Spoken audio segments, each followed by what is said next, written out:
দর্শক আজকে আরো একটি গরু নিয়ে আসলাম। দর্শক দেখেন কত বড় একটি লেউবাড়ি মাটকা পাইতে নিয়ে আসছে। দর্শক দেখেন এটা কিন্তু বলতে পারেন একটা অসাধারণ গরু। আর দেখেন কাকা এই গরুটার নাম কি? গরুটার নাম তো রানী। রানী। দর্শক এটা রানী গরু বুঝছেন তো, অস্ট্রেলিয়া না কেমনি কি? অস্ট্রেলিয়ান না? তো গরুটা কত চাইতেছেন আপনি? 2,20,000। 2,20,000। ও আচ্ছা, তো আপনার বাসা কোথায়? কাফাটিয়া। কাফাটিয়া না? দর্শক এটা কিন্তু আমাদের মানিকগঞ্জের কাফাটিয়ার গরু। দর্শক বিন্দু গরুটা দেখতে কেমন লাগে? আলহামদুলিল্লাহ, গরু অনেক বড় এবং হাটের মধ্যে সবচেয়ে সেরা গরু এটা। দর্শক এটা কিন্তু সত্যি হাটের ভিতরে সেরা, আজকের ভিতরে আর কি। আজকে কালকে কয়েকটা গরু ছিল, তো আজকের ভিতরে কিন্তু এইটাই বেস্ট একটা গরু মনে হইতেছে। তো লাস্ট কত হলে বিক্রি করবেন কাকা?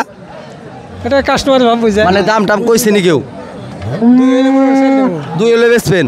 দর্শক তাড়াতাড়ি আসেন, এখনো বিক্রি হয় নাই, অনলি 2 লক্ষ হলে কিন্তু গরুটা দিয়ে দিব। দর্শক দেখেন একদম মানে একদম পারফেক্ট একটা গরু, মানে কোরবানির জন্য একদম দেহটাও দেয় না, অস্থির একটা দেহ, মানে সেরা একটা গরু। তো আসসালামু আলাইকুম বড় ভাই, ভালো আছেন? জি। বড় ভাই গরুটা যে আপনার পরান ভৈরা দেখতেছেন, গরুটা কি পছন্দ হয়েছে? হ্যাঁ হ্যাঁ, আমাদের আজকের মধ্যে এইখান থেকে এইটাই পছন্দ হচ্ছে। এইটাই পছন্দ হয়েছে। দর্শক এখানে আসলে চোখটা না অন্যদিকে যেতে চায় না, সত্যি মানে গরুটা অসম্ভব সুন্দর। তো আপনারা আসে অবশ্যই আমাদের লেঙ্গুয়ারি হাটে আসলেই দেখতে পারবেন এরকম সুন্দর সুন্দর গরু। তো ভালো লাগলে অবশ্যই আমাদের পেজটি ফলো দিয়ে ভিডিওটি শেয়ার করে আমাদের পাশেই থাকবেন। ধন্যবাদ সকলকে।